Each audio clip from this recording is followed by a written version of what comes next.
Anthony DeMedico, SVG, live at the Speakeasy. I brought in Larry Burtis, all the way from Bloomington, Minnesota, with 3RSystems. We're going to be talking about kind of our history in the industry together, but also how the industry's involved in a lot of chaos, a lot of strange rules, laws, statutes like the UPPA. You call it UPPA, and how it may be obsolete here in a few years. So Larry's got a lot of experience in these matters. So Larry, the reason I brought you on here, because I enjoy reading a lot of your Facebook banter.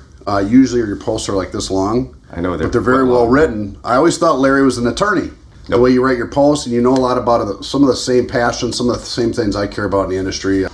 I got in 1999, and that was right around when, this is before Google Earth. This is before a lot of people were using Xactimate. Xactimate wasn't really used. Wasn't even around to them. Was it 2002, I think? Yeah, there's a few companies maybe using a version of it, but right. No, it wasn't like a common thread that everybody used. Right.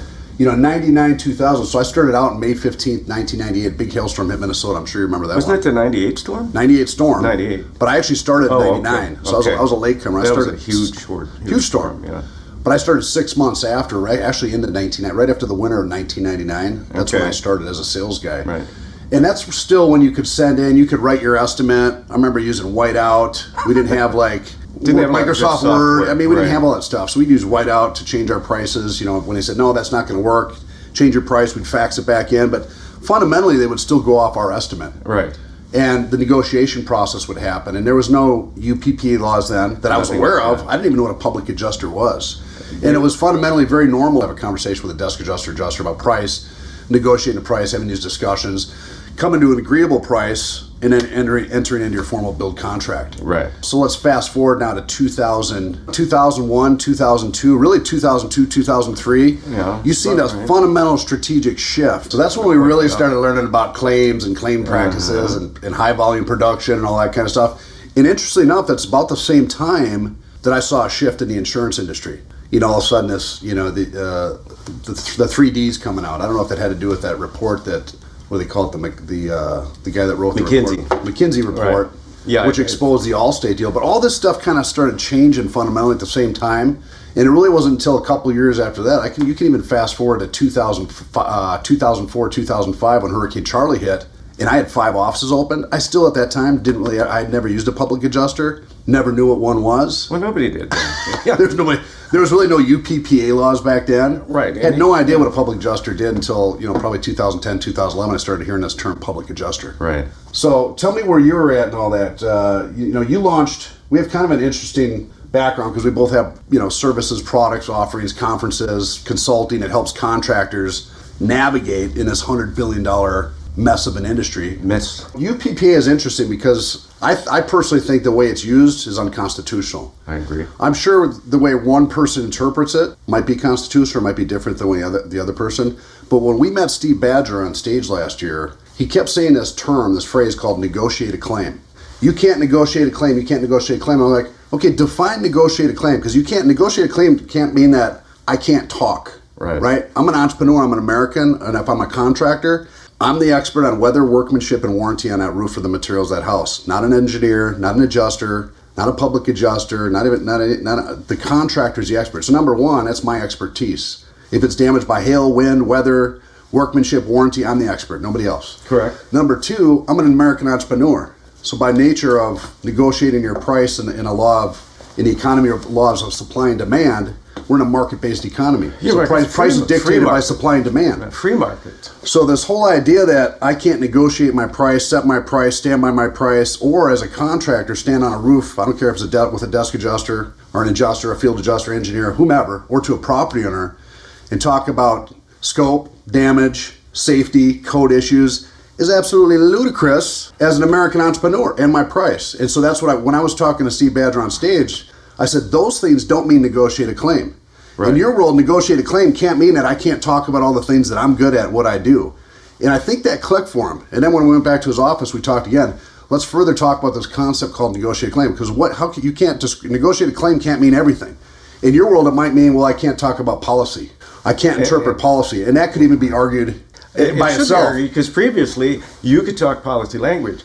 Homeowners are supposed to be able to understand the policies. It's written that it's required to be written that way. That's not how the insurance company attorneys write them, though. They write them so you need an attorney sort of, to interpret them. Contractors understand them. Right. So we used to be able, as a contractor, go out and negotiate, and we understood policy language. Said, here's what, but see, that's what UPA did. That's what it was there for, to stop you as a contractor From interpreting policy. It's not even interpreting; it's telling them what it really says. What it really You're says. interpreting it, Right. but here's what it really says. This needs to be paid Now, for. and that's an arguable point by itself. But I think most guys watching this right now, most guys and girls, we bought into the fact that yes, we can't interpret and talk about policy. I think most people are okay with that, although that could be argued too.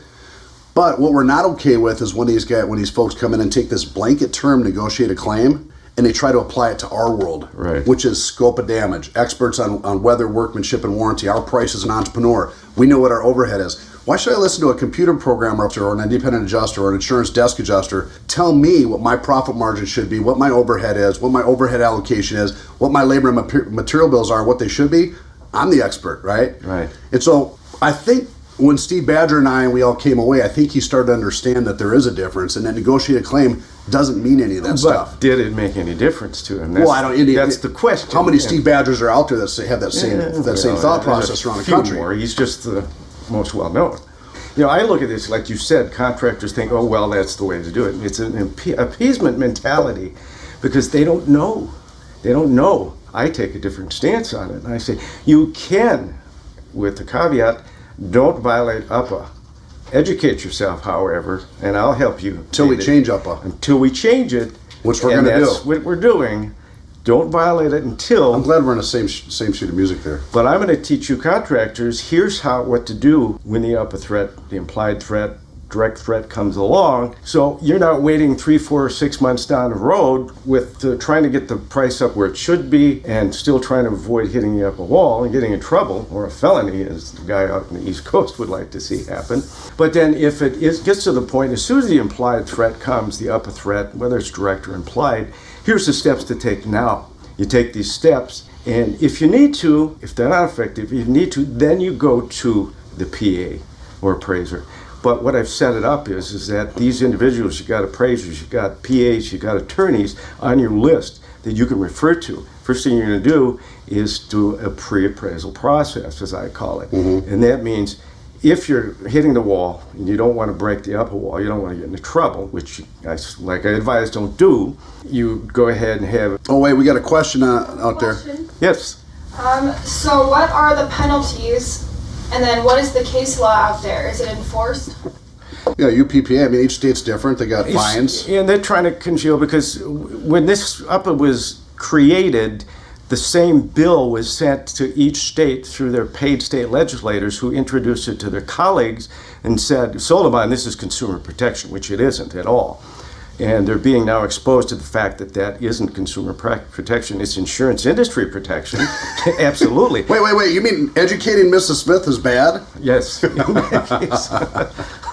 So there are different states, and there is one individual I won't mention right now, unless maybe we'll mention later, who is trying to make it a felony, if for violating UPA laws. And he's trying to make it nationwide. Look, in some states, it's a jailable offense. You might only stand for a day or two. In some states like Texas, you can go to jail, or Florida, if the full effect of the law is put in place. Yes, they go all the way. A lot of places it's a fine. The fact that you can go to jail for something I haven't heard is stupid as speaking about how you feel about something. You go to jail for operating under free market principles. Free market principles. So it's now not a free market, it's a controlled market, controlled by the insurance industry. The insurance industry is just sort of starting to get an inkling of they're being uncovered for what they're doing. Now let's talk about the free market economy, because a lot of guys take the UPPA out of it. Okay. Let's talk about price in a free market economy, which price is supposed to be based on the laws of supply and demand. Correct. You know, I go into Florida, I got guys in a hotel room, I'm moving in, I got to bring in shingles from out of state or tarps, or I got extra trucks. Obviously my price might be a little higher than a guy who's got a little shed shack office that's already there. I brought 100 people in. He's got one guy. He doesn't have to ramp up. I got 100 people I'm servicing. My price might be higher, yada, yada, yada, yada. So we've all bought into this fact that we're trying to use this Xactimate system. Xactimate is a fixed price system, is it not? Right, it is, and it's under. And here's how I describe it. It's a fixed price system, which is a sign. And it's a false price system. In some cases, it's a false price. when it's misused, it absolutely is. And here's how I look at Xactimate, and I've run this test, getting a lot of contractors. You know, Xactimate says we do surveys of contractors. Okay, and my experience, and I think I kind of showed that what they do is they take the low, the mid, and the high, kick out the high, and make the mid the high, and then their price is the mid-range, so it's actually the low price. See what I mean? Mm-hmm. And then they call that market prices. So it's interesting because a lot of contractors watching this right now use Xactimate, which I already think is a real huge benefit to the insurance industry. It is, right? Because but what they're upset about is not the fact that they're basically forced into using it. They're upset because now the carriers have found out ways how to manipulate it and obviously underpay it, underfund it, and use it against the contractor in their own system. And so now we got two wrongs going on inside a fixed price system. And too many contractors, too many of them say, well, I got to use Xactimate to match them, and they're not on your side. Okay, that's why I created 3RSystems. It's interesting because that's an issue within itself that could be pushed to another level. You know, when we talk about a forced price, being forced to use a price fixed system, and when I see being forced, when you're in contract with a property owner and your price is 20 grand, and the adjuster insurance carrier is underfunded, omitted line item price is 10. Right. And maybe they come up to 12 or 13, maybe they don't, and they call that homeowner and say, well, we're going to bring in 3 other contracts. There's five other contracts that do it for our price, and they're using this system. Not only they're not using their own system, they're underfunding their own system, and then coercing your contractor or violating your rights of your contract. Right. That brings you in a whole other world of issues. Now, most contractors don't have the attorney money to fight this in a legal way against a $1 billion carrier. But these are the issues that we're starting to scoop up in a mass volume, right, and create a database of as issues like that the APA organization is start looking at as a whole, and not just the APA, but bring it to the powers that to be, which are the attorney generals, the insurance commissioners. Say, hey, these are real systematic issues going on in the industry, and it's not right. There's something not right about it. Look, insurance companies, they pay. We know because they do the stats every day. They pay out. They paid out 136 billion in insured losses last year, so they pay claims. Some of them. But then there's some of them, and there's different IA firms underneath them that are systematically abusing the system. Correct. Which inadvertently abuses contractors and inadvertently it really affects the property owner. Really talking about property owners. Well, that's the ultimate people who pay the price. Yeah. And that's intentional. They're not worried about that. They've sold a product through their agents that sounded wonderful. They see all the commercials that look fabulous, and people are too trusting. They don't know any better. It's not just a he said, she said tactical problem. It's a macroeconomic problem based on math. It just doesn't make sense mathematically. Right. And ultimately it's affecting who? Mrs. Smith. Right, and that's not fair at all to them. And the insurance companies don't care, generally. They could care less what happens. And that's the crux of the whole problem. How is UPPA going to be obsolete in a few years? Ultimately, that's what everyone wants to know. Maybe even less than a few years when different state legislators start realizing, hey, we've been fooled. We've had the wool pulled over our eyes. And again, they're thinking about tax paying. Well, they've only been here on one side of the issue. Right. And until now, we haven't, contractors and certainly property owners don't even understand what's going on. They haven't had the money or the organizational ability to form into a coalesced power, putting all these folks together. Right. But now there is a collective voice joining. It might not have as much money as the $1 billion machines. But you don't need as much money when you have votes. Facts. And votes. And votes. Because with the property owners comes votes. Right. And that's what politicians and elected officials care about, sometimes more than money. Right. And when I started coming around and these paid legislators through ALEC, and I won't go into that right now, they'd go to those bill mills and get the lobbyist bills, and I've pretty much shown State Farm, in my opinion, is behind UPPA ultimately, because 2 of their general counsels were showing up in different states when they were writing their UPPA bills, which was interesting.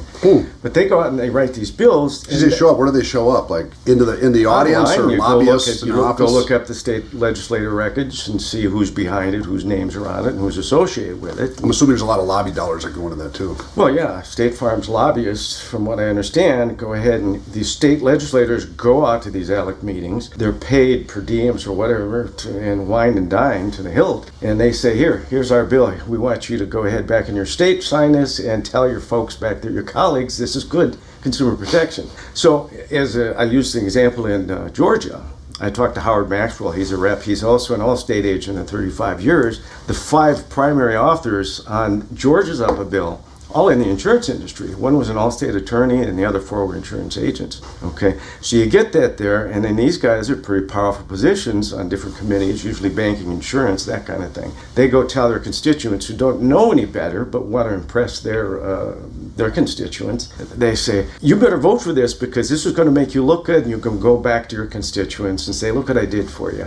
Next time the next election cycle comes around. Well, they always make it sound good. Like, well, yeah. It's always the bad contractor. Oh, the shady contractor. Horrible contractor. Yeah, and the insurance contractor. company, I saw that commercial on TV. All the scapegoating comes down to the contractor. Those It's funny. football players, boy, those guys, they can't be lying. They couldn't do that. What do you suppose? Let me ask a question because you got policyholder attorneys, some big firms out there, public adjusters. Again, and I keep going back to this issue. Do you see that they are sometimes behind the scenes supporting things like UPPA, the same people that are actually supposed to be on the side of the property owner? Well, absolutely. And why do you think that is again? Money comes down to money. Who's paying who? Because they think they're protecting a fiefdom of the 5%. Right. Okay. But they're really not. They're really working in a shrunk market of 5%. Scared they might lose a couple points out of that when 95% of the market's Yeah, well, I should at wide least say open. they're presenting themselves as protecting that 5%. Interesting. Well, I hope some people watch this right now, especially the guys coming to our conference. Right. The public adjusters that are on the panels, the attorneys that are on the panels, minus Steve Badger. But the people that are supposed to be on the policyholder attorney side, theoretically, I would sincerely hope they don't support UPPA, and they rather would support organizations like the APA, which are truly on the policyholder side, because it's an oxymoron. If you're trying to play both sides of that fence, I just personally, I mean, if I knew that they did, I wouldn't ask them to come to the conference. It wouldn't make any sense. Right. You can't play both sides. But you're you either might on be the side. able- You're either on the side of the property or you're on the side of the carrier. Right. Usually those guys are on the side of the carrier. The ones that are at least connected for him, Steve Badger, for instance. He's Well, of course he certainly on is. the Yeah, I'm not side. talking about him. We know he's with But the the carrier. other ones that aren't as loud about it. We know he is. Yeah. He's not. He's not on the policyholder side for sure. I'm talking about the folks that we invite in that come to sit on our panels that are policyholder attorneys and public adjusters. That's different. Fundamentally, to me, those folks can't play both sides of the fence. You can't be in support of UPPA and in support of things like our conference and our network of contractors, and truly in support of the policyholder, because it's an oxymoron to be in support of both. That's just my personal In belief. support of UPA, you mean? Yeah, exactly. Yeah, right. Exactly. Absolutely not, because that's I only say that because I see some firms out there that I see inadvertently playing both sides of the fence and those are easy to expose, though. talk and putting articles out there. It baffles me how you could play both sides. And I've always been able to just decipher that and expose it and unravel it, which I've done. And what really baffles me is why they would. It doesn't really make sense. Because I don't think anybody's smart enough to figure them out. That's why. That's all this history of politics and business for forever. People don't think anybody's going to be smart enough to figure them out. But like I said, things are coming to a head now with this UPA thing, and that's being exposed. And people are going to be out there. Why do you do things this way? And here's what we think you're doing. Why you're doing it that way.